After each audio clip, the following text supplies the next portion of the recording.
সম্মানিত ভাইরা, আজকের আমরা মূল আলোচনায় চলে যাব। আজকের যে আলোচনাটা একটা চমৎকার একটা আলোচনা, আপনারা খেয়াল করে শুনবেন, না শুনলে কিন্তু মিস করবেন। এই আলোচনাটা, এই কোরআনের এই আয়াতগুলো যখনই আমি পড়ি আমার কাছে শুধু ভালোই লাগে। আশা করি আপনাদেরও ভালো লাগবে। যদি খেয়াল না করে শোনেন তাহলে ভালো লাগবে না। যদি আসার পরে যদি ঘুমাইতে থাকেন আর ওদের যখন নামাজে দাঁড়াবে তখন আবার দাঁড়ানো, তাহলে আর মজা হবে না। আসছেন কিছু জানার জন্য। সম্মানিত ভাইরা, আমাদের কোরআনুল কারীমের আমি প্রথম শুরুতেই সূরাতুল বাকারার ৬৭ নম্বর আয়াত থেকে শুরু করে ৭৩ নম্বর আয়াত পর্যন্ত আমি আপনাদের মাঝে খুতবার শরীফ তেলাওয়াত করেছি। আজকের এই কয়টা আয়াতের উপরে আমি আলোচনা করব ইনশাআল্লাহ। আল্লাহ পাক রব্বুল আলামিন কোরআনুল কারীমের ভিতরে সূরাতুল বাকারার ৬৭ নম্বর আয়াতে কারীমার ভিতরে আল্লাহ পাক রব্বুল আলামিন বলেন, ওয়া ইয ক্বালা মূসা লিকওমিহি ইন্নাল্লাহা ইয়া'মুরুকুম আন তাযবাহু বাকারা। এই আয়াতে কারীমা আমি আপনাদের সামনে তরজমা করার আগে আমি একটু ঘটনা বর্ণনা করি, না হলে বুঝতে পারবেন না। বনি ইসরাইলের ভিতরে একজন ব্যক্তি ছিল, অনেক ধনী মানুষ। কোন জিনিসের অভাব ছিল না, সম্পদের অভাব ছিল না, জমি জমার অভাব ছিল না, টাকা পয়সার অভাব ছিল না, কিন্তু একটা জিনিসের বড় অভাব ছিল। সেই জিনিসটা হলো তার কোনো সন্তান ছিল না। আমরা সকলেই জানি যার কোনো সন্তান থাকে না, অথবা শুধু যদি মেয়েও থাকে, এরপরে ওই ব্যক্তির সম্পদ থেকে কিন্তু অংশীদার হিসাবে তার বাচ্চারা পায়, কথা বলে কিনা তা আমরা সকলেই জানি। ঠিক তেমনি বনি ইসরাইলের এই ধনী ব্যক্তি, তার কোনো সন্তান ছিল না, কিন্তু একজন বাচ্চা ছিল। তিনি পাগল হয়ে আছেন, কখন আমার চাচা তার সব সম্পত্তিগুলো আমাকে বুঝিয়ে দিবে। তিনি তার করা সহ্য হচ্ছিল না। তিনি চিন্তা করলেন, আমার চাচা মরার আগ পর্যন্ত এই সম্পদ আমার হাতে আসবে না। কি করা যায়? আমার চাচার জন্য এতক্ষণ অপেক্ষা করা যায় না, তাহলে কি করবো? ও মুসলমান, এই বাতিটা চিন্তা করলেন, আমি যদি চাচার জন্য অপেক্ষা করতে থাকি এক পর্যায়ে দেখা যেতে পারে আমার চাচার আগে আমার হয়ে যেতে পারে, তাহলে আমার হাত থেকে জমি ছাড়া হয়ে যাবে। এটা কোনোভাবেই সম্ভব নয়। তিনি এক ষড়যন্ত্র করলেন, তিনি একটা প্ল্যান করলেন, যেভাবে হোক আমার চাচাকে দুনিয়া থেকে শেষ করে দিতে হবে। রাতের বেলায় ওই সন্তান বাতিজাটাকে নির্মমভাবে হত্যা করে তাকে হত্যা করে অন্য একটা গ্রামে একজন মানুষের বাড়ির সামনে ফালাইয়া চলে আসে। ওদিক থেকে সব মানুষগুলো আইসা এবার তাদেরকে ধমকাইতেছে, আমার চাচাকে তোমরাই হত্যা করেছো। তারা বলে না, হত্যা করে নাই। তারা বলে হ্যাঁ, হত্যা করেছ। এই নিয়ে তারা যুদ্ধ শুরু হয়ে গেল। তাদের ভিতরে একজন জ্ঞানী মানুষ ছিল, তিনি বললেন, তোমরা মারামারি থামাও।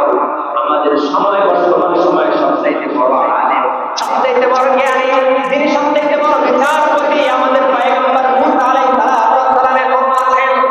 চলো আমরা তার কাছে যাই, তার কাছে গেলে আমরা সমাধান পেয়ে যাব। তার এই কথাটাই শুনে সব মানুষগুলো পয়গম্বর মূসা আলাইহিস সালামের কাছে চলে গেলেন। যাওয়ার পরে সব ঘটনা বর্ণনা করলেন। এবার ও মুসলমান, সেই কথাটাই আল্লাহ পাক রব্বুল আলামিন এবার বলতেছেন, ওয়া ইয ক্বালা মূসা লিকওমিহি, পয়গম্বর মূসা আলাইহিস সালাম তার কওমদেরকে ডাক দিয়ে বলতেছেন, যেহেতু আমার কাছে বিচারে তোমরা এসেছো, আল্লাহ পাক রব্বুল আলামিন বলেন, ইন্নাল্লাহা ইয়া'মুরুকুম, নিশ্চয় আমার আল্লাহ তাআলা তোমাদেরকে আদেশ করেছেন, তোমাদেরকে আদেশ করেছেন একটি গরু জবাই করার জন্য। কোন মিল আছে? হত্যার অপরাধ খোঁজার জন্য পয়গম্বরের কাছে গেল, সেখানে অপরাধ না ধরাইয়া পয়গম্বর মূসা বলতেছে গরু জবাই করো। আমাদের কাছে যেমন মিল নেই, ঠিক বনি ইসরাইলের তারাও এই কথাটাই বলেছেন। ক্বালু আতাত্তাখিযুনা হুজওয়া, হে পয়গম্বর, তুমি কি আমাদের সাথে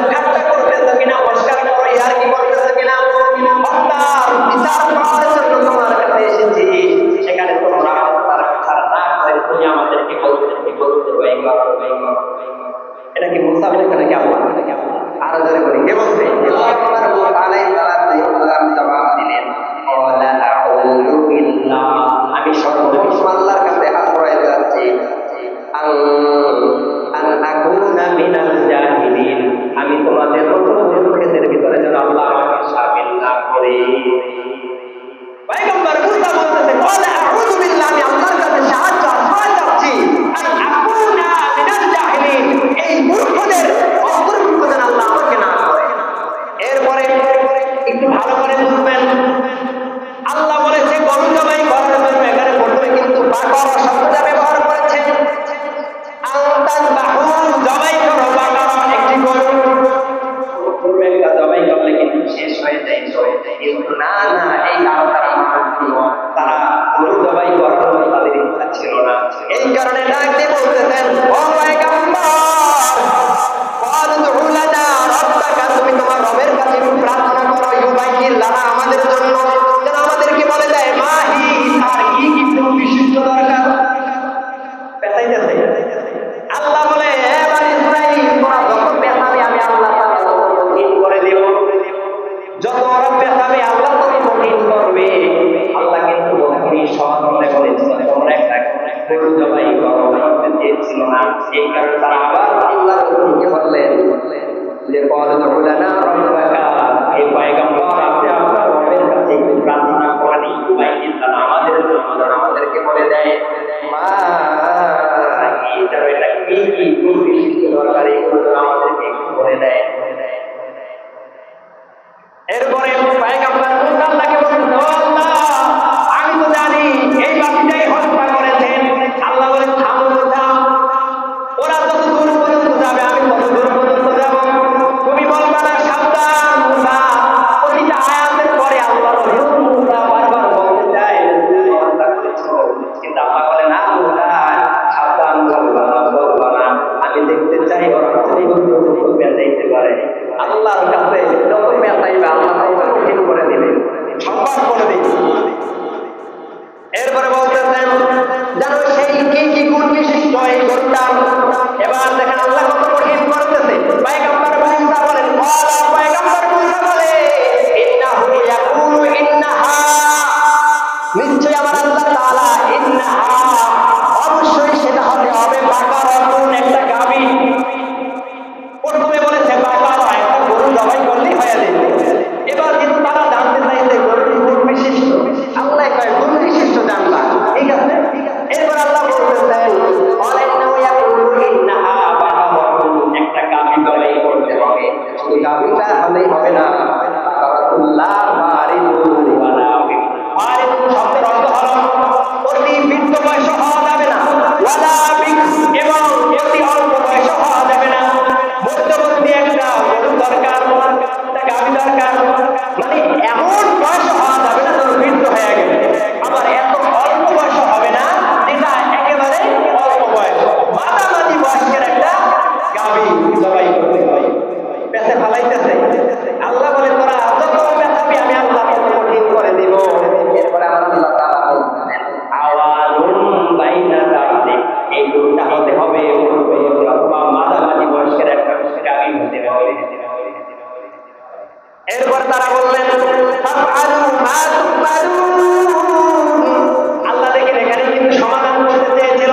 পয়গম্বর মুসা বলে, ফাফআলু মা তুমারুন, যে তোমরা গরুর গুণ বিশিষ্ট জানতে চেয়েছিলে একটা গাভী, আল্লাহ বলে দিয়েছে তা আবার মাঝামাঝি বয়সের হতে হবে, বেশি বুড়াও না আবার জোয়ানও না, মাঝামাঝি বয়সের এই গরুটা দিতে হবে, এই গাভীটা দিতে হবে। যাও তোমরা শুনেছি, এরপরে আরো পালন করো। নবী বলেছেন, ফাফআলু মা তুমারুন, তোমরা এবার শুনেছো, এর উপরে আমল করে যাও, গাভীটা কিনা জবাই করো। কিন্তু না না, তারা আবার ডাক দিয়ে বলতেছেন, ফাদউ লানা রাব্বাকা ইউবাইয়িন লানা মা লাউহা। বনি ইসরাঈলের লোকেরা বলতেছেন, ফাদউ লানা রাব্বাকা, হে পয়গম্বর, আপনি আপনার রবের কাছে প্রার্থনা করেন, ইউবাইয়িন লানা মা লাউহা, যেন আপনার রব আমাদেরকে জানিয়ে দেয় সেই গরুটার রং কেমন হবে।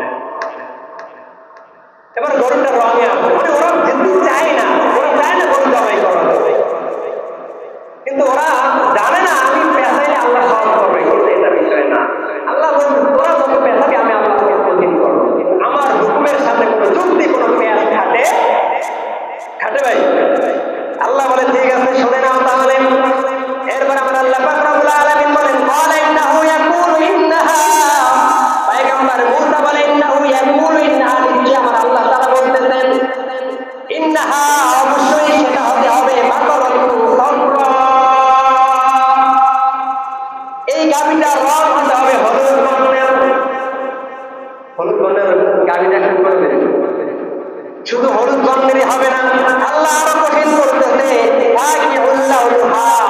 ওই হলুদ বর্ণের শুধু হলুদ বর্ণের করলেই হবে না, এই রংটা হতে হবে উজ্জ্বল গাঢ়, গাঢ় হতে হবে, শুধু গাঢ় না, উজ্জ্বল গাঢ়।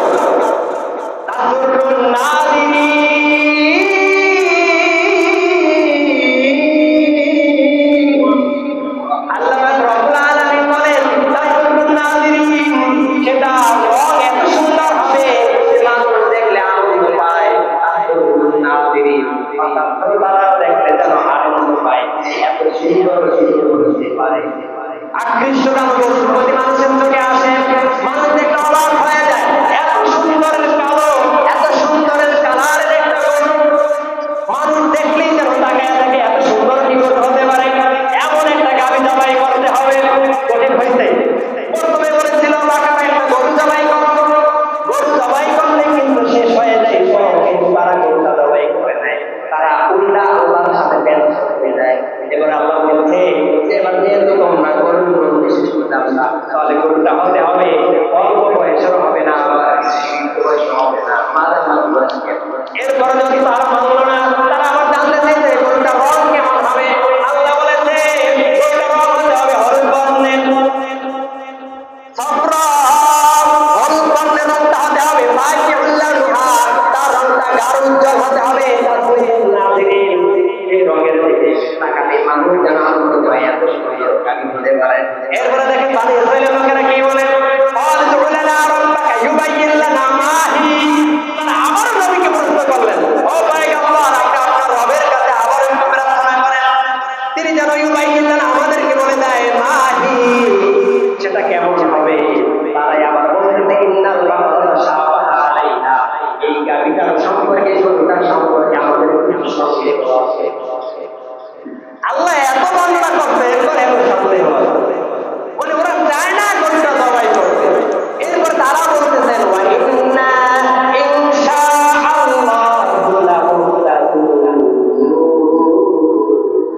তারা বলতেছেন আল্লাহ যদি চায় আমরা অবশ্যই এই গরুটা জবাই করব, আল্লাহ যদি চায় ইনশাআল্লাহ, আল্লাহ যদি চায় আমরা এই গরুটা জবাই করব।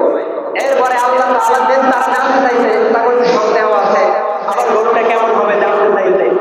এরপরে দ্বিতীয় হিসাবে আমরা আল্লাহ বলতেছেন পয়গম্বর মুসা আলাইহিস সালাম বলেন ক্বালা ইন্নাহু, ক্বালা পয়গম্বর বলে ইন্নাহু ইয়াকুলু ইন্নাহা, আল্লাহ পাক রব্বুল আলামিন নিশ্চয়ই বলতেছেন, আল্লাহ পাক রব্বুল আলামিন ইন্নাহা, অবশ্যই সেটা হতে হবে বাকারাতিল্লাহ দালুলু তুদিরুল আরদ, দালুলু তার দ্বারা কোনো কাজ করা হয় নাই, তুদিরুল আরদ অর্থাৎ জমি চাষ করার কাজেও তাকে ব্যবহার করা হয় নাই। চিন্তা করা যায়, তোমরা যত কঠিন করবা, বেশ করবা, আমি তত কঠিন করবো।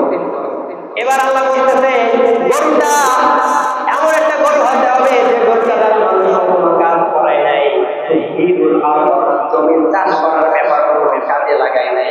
এরপর আমরা আল্লাহ পাক রব্বুল আলামিন বলতেছেন ওয়ালা তাসকিল হাউস, হাউস জমিনে পানি সেচার কাজেও তাকে ব্যবহার করা হয় নাই। একদিকে বলতেছেন গরুটা কোনো কাজ করা হয় নাই, দ্বিতীয় নম্বরে বলতেছেন গরুটা চাষ করার কাজেও তাকে ব্যবহার করা হয় নাই, তিন নম্বরে এই আয়াতের ভিতরে আল্লাহ বলতেছেন এই গরুটার দ্বারা পানি সেচার কাজেও কোনো ব্যবহার করা হয় নাই। ও মুসলমান, এরপরে আল্লাহ কি বলেন মুসাল্লামাতুল লাশিয়াতা ফিহা, এই গাভীটার কোনো ভুল থাকতে পারবে না, কোনো দাগ স্পট থাকতে পারবে না, এমন একটা গাভী জবাই করতে হবে গাভীটা দ্বারা কোনো কাজ দূরের কথা একটা চুল পরিমাণ ভুল থাকতে পারবে না, চুল পরিমাণ ভুল থাকতে পারবে না, পেঁচ লাগাই দিতে কিনা। এরপরে আল্লাহ কি বলেন এবার বানি ইসরাইলের লোকেরা বলতেছেন ও পয়গম্বর আপনি সত্য বলেছেন,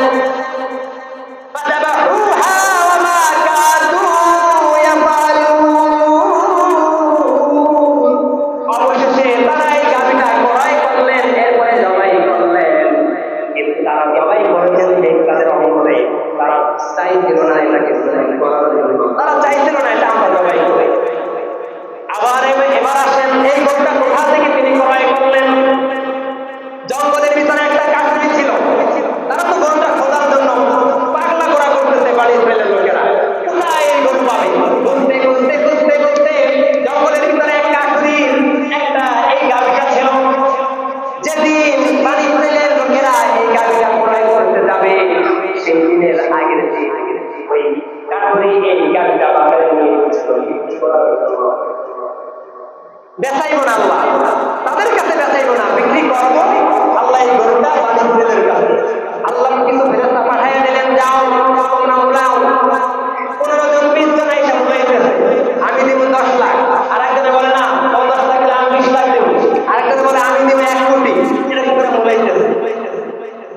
এবার চিন্তায় মরে গেল, আমার গরুর এত দাম, না আমি বাসা যায় আমার দেবীর সাথে পরামর্শ কইরা এরপর গাড়িটা বিক্রি করবে। সে হয়ে গেল। পরের দিন ওই বাড়ি ইসরায়েলের লোকেরা খুঁজতে খুঁজতে পাইতে একটা করি এই গাবিটা যেমন আল্লাহ বলেছে, পয়গম্বর মুসা যেমন বর্ণনা দিয়েছেন ঠিক তেমনই এই গাবিটা। এবার তার কাছে বলতে গাবিটা আমাদের দরকার, বিক্রি করো। না আমি বিক্রি করবো। বলে হ্যাঁ বলতে হবে, কি চাও গাবিটার বিনিময়ে? তখন তার ওই কাছুরি বলতেছে এই গরুটা এক পাল্লায় রাখা হবে, আরেক পাল্লায় স্বর্ণ রাখা হবে, এরপরে সমান হলে আমি এই গরুটা বিক্রি করবো স্বর্ণের বেশি। চিন্তা করা যায় তোরা কত ব্যাগ খেলবি, আল্লাহ তোর ব্যাগ যত ব্যাগ খেলবি আল্লাহ তত কঠিন করবো। বিপদে পড়বে স্বর্ণর পরিমাণ, এই গরুর ওজন পরিমাণ স্বর্ণ দিতে হবে, এরপরে আমি বিক্রি করবো। তার আগে বাধ্য হয় সব মানুষ যাদের স্বর্ণ এক পাল্লায় রাইখা ওজন দিয়ে করে গুলো নিয়ে আসে। এরপরে তারা জবাই করলেন, তারা জবাই করলেন আমার কাজ ভালো, কিন্তু তারা চাইছিল এটাকে জবাই করার জন্য। এরপর আল্লাহ রব্বুল আলামিন বলেন ওয়াইদ কতালতুম নাফসান ফাতারাতুম ফিহা, এটা প্রথমে বলেছিলাম ওয়াইদ কতালতুম নাফসান, তারা হত্যা করেছিলেন নাফসান এক ব্যক্তিকে ফাতারাতুম ফিহা, এবং তারা একে অপরের সাথে তারা সংসারের ভিতরে হয়ে গেল। একজন আরেকজনকে দোষারোপ করতেছে, তুমি হত্যা করেছো, সে বলে না আমি করিনি, সে বলে তুমি করেছো। এই নিয়ে তারা দোষারোপ করতে চেয়েছিল, তখনই তো তারা পয়গম্বর মুসা আলাইহিস সালাম।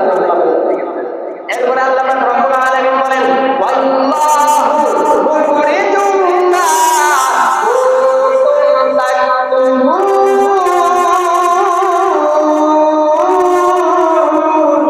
এখানে আল্লাহ রব্বুল আলামিন বলতেছেন ওয়াল্লাহু মুখরিজুম মা কুনতুম তাকতুমুন, তোমরা যেটা আমি আল্লাহ তাআলা আল্লাহু মুখরিজুম, আমি প্রকাশ করি, আমি আল্লাহ প্রকাশ করি, মা কুনতুম তাকতুমুন, যেটা তোমরা গোপন করে রাখো। আমরা যেটা গোপন করে রাখি সেটা প্রকাশ করে কে? আরো ধরে বলি কে? এই পৃথিবীতে আজ পর্যন্ত যারাই হত্যা করেছে, হত্যার প্রকাশ আল্লাহ তাআলা না বের করার আগ পর্যন্ত তাকে মৃত্যু দেয়। মৃত্যুর আগে হলেও সে ওই হত্যার প্রকাশ পায়।